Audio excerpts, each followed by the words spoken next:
Hi, hello everyone. My name is Hasif and welcome to Hasif Zone. Today I'm going to show you guys on how to properly paint an EVA foam or craft foam or whatever you want to call it with the most viable method in Malaysia. Keep in mind that there's actually a variety of methods to properly paint and coat your EVA foam. But depending on where you are located in the world and the availability of materials in your area, you have to choose which are the most viable method for you to use. Okay, uh, I've been doing this thing, prop making stuff for about at least 5 years, and uh, I've been working with foam since, but I'm not the master. Trust me. But still, this is what I've found one of the best method to properly paint and coat EVA or craft foam. Okay. So what I have here right now, okay, this is a sample of my EVA foam. Okay. And then my tools for today is a heat gun. I will explain to you why we use heat gun. Okay. And then plastic dip, uh, samurai spray paint, and a clear coat. Okay. So the first step to properly paint your foam is, firstly you have uh, to heat the foam, to heat the surface of the foam. Why do we need to heat the surface of the foam with heat gun? Okay, first and foremost, you must know the material that you are using. Since foam, the surface of the foam has a lot of porous on it, tiny holes that you can't see with your naked eyes. You have to use a microscope to see it clearly. Basically, it acts like sponge. Whenever if you don't coat it, or at least try to uh, make it a little bit smaller with heat, the foam will absorb the paint that you applied onto it, especially if you are using spray paint. Okay, so that is why we need to use heat gun. Why heat gun? Because heat gun can gives you the temperature, the temperature of heat that you need. You can use a hair dryer, but the temperature of heat that it gives you won't be enough to properly close or lessen the pores on the surface of the foam that you're working on. Okay, so let's get into it. This is how you properly uh, heat the foam. I mean, like, okay, first and foremost, you have to okay, that's a bit close. You have to see that on the heat gun, there's on my at least on my heat gun, there's two mode, first mode and second mode, which is weak and strong. First is weak and second is strong. I suggest to use the first one uh, if you're not used to using a heat gun before. I suggest for you to use uh, the weak one. Okay.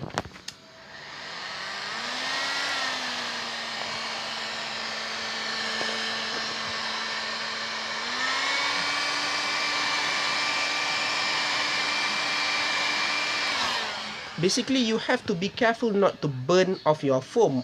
If not, yeah, if it burns, then your prop is finished. Okay.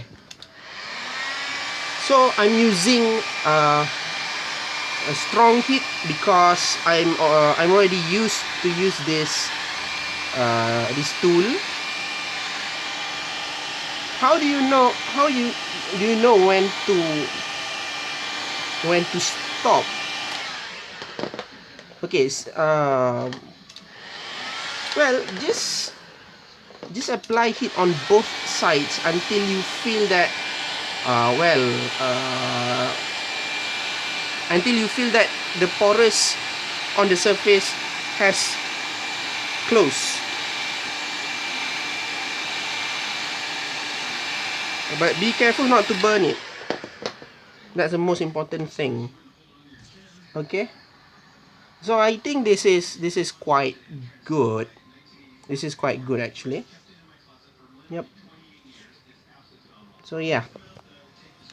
So and next thing is to apply plastic dip. Okay, let me tell you why we use plastic dip. First and foremost, plastic dip is a very good coat. It is a rubber coat for and also it comes with a variety prime colors. But I prefer to use black. It's either black or gray, but it has also variety of types for different purposes. But the thing is, plastic dip is quite expensive in Malaysia.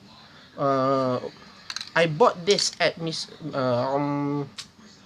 Ace Hardware for 63 ringgit Malaysia, which is quite expensive. But if you want your props to look good or at least decent quality, I suggest for you to use plastic dip.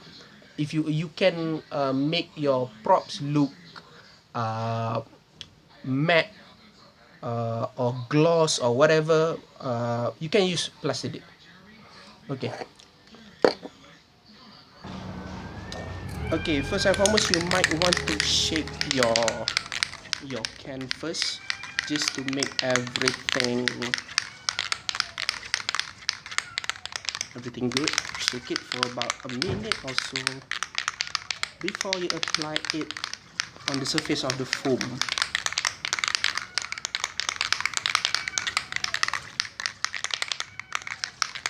Okay, then just spray on it.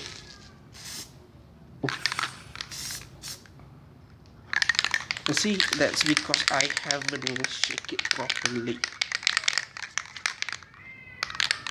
You might want to test on other surface first before you apply it on your props. See, that's good.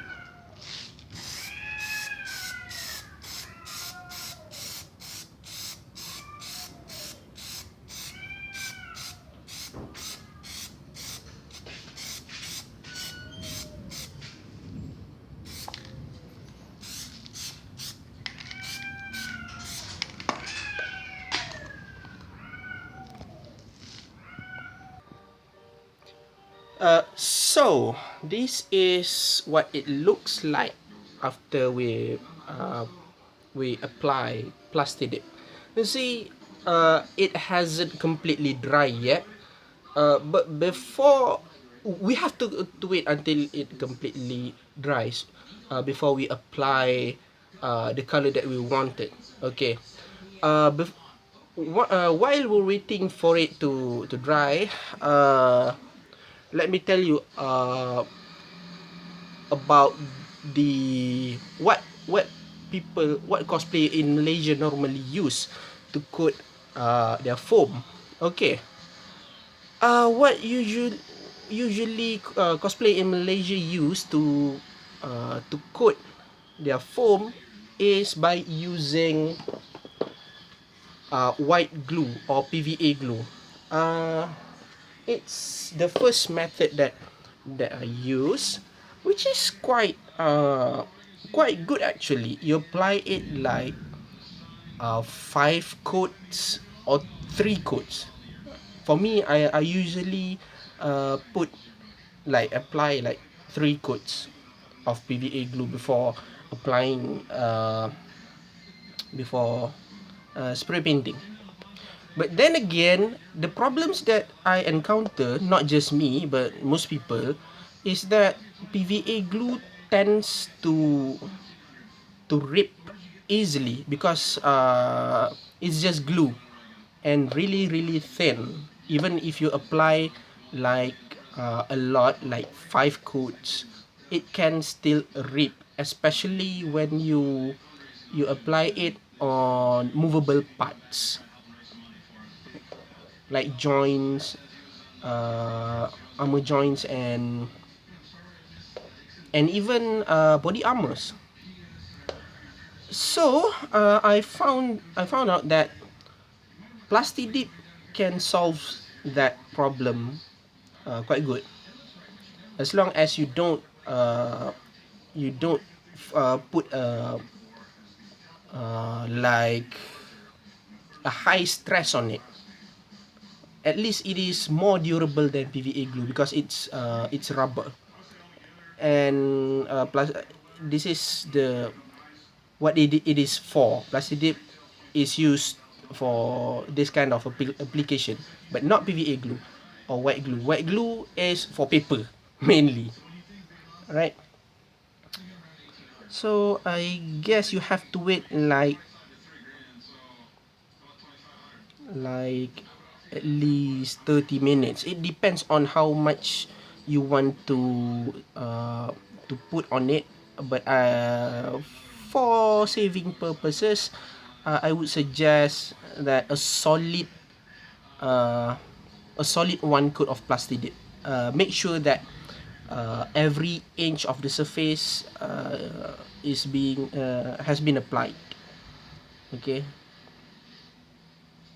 so this is quite good. Looks it even shines under the light, under the light. Okay, so I want to show you guys the final product of using this technique. This is it. This is my latest build, which is this part is a thigh armor for Legion Commander, for my Legion Commander cosplay from Dota 2. You see, how do you guys what do you guys think? I think this is impressive, right? This is quite impressive. It is really shiny. I mean, it's not too shine. It's not too shiny, but somewhat glossy, right? This is good. This is what I intended to get with this method. If you guys have any other better method, you guys can put it suggest it in the comment section below. One thing is that if you want uh,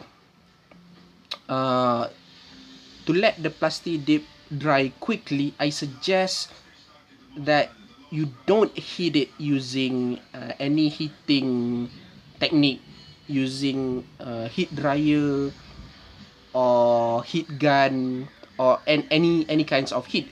It's because it will create air bubble for the plastic dip. It's like you are blowing a balloon. Remember that uh,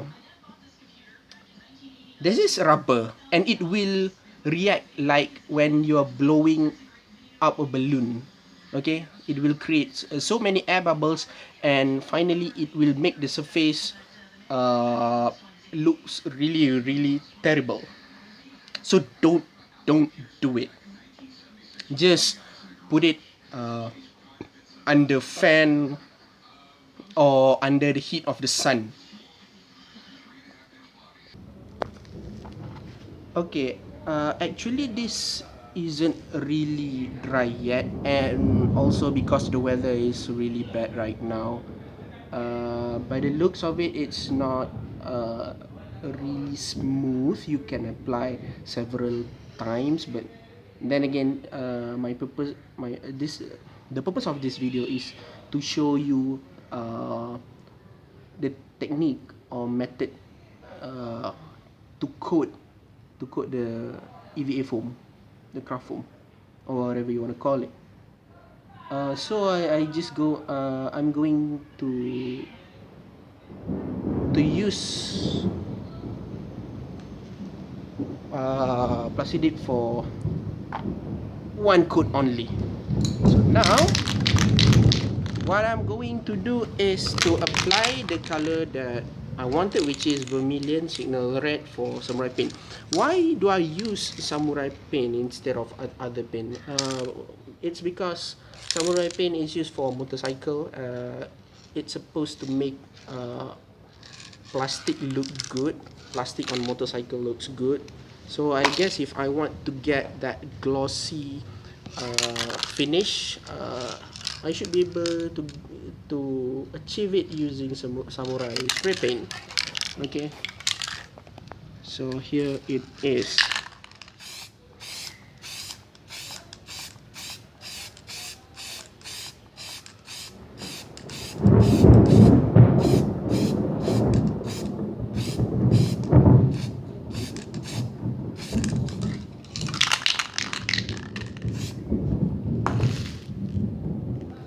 Okay, do you guys see that black dot on the surface of the foam? That is the porous that I talked about earlier. This is what happens if you don't coat or heat your foam properly. I should have heated it more so that the porous will close. But then again, I didn't do it properly because I just want to save some time, and I do not want to waste time just to show you everything. Well, let's wait until it dry and we'll proceed to the next step, which is coat it with clear coat. I forgot to mention one of the ways to reduce the porous to appear on the surface of your foam is that after you hit the foam with heat gun, you can actually apply a thin layer of PVA glue, like one or two coats, just to reduce the chances of the porous to appear when you started painting and get something like this, unless you want to get that leathery finish. So you can use a thin layer of plastic, and then, or just make it rough. There's a technique to make it look rough so that you can get like leathery finish. And then when you spray when you spray your base color, you can like not to apply it so thick at the first time. Maybe 2 or 3 coats with waiting in between. You wait it dry in between. So yeah, this is what you get. This is you this is even not even I so I haven't even applied the clear coat. I'm sorry. This is how I talk in real life. You know, sometimes I do stutter, even if even with my even when I speak in my own native language. Okay. So I guess I have to wait until it dries completely, which will take a lot of time. And since I record this using my phone and I don't have my own computer, and I have to upload it at the cyber cafe, so let's continue on part 2.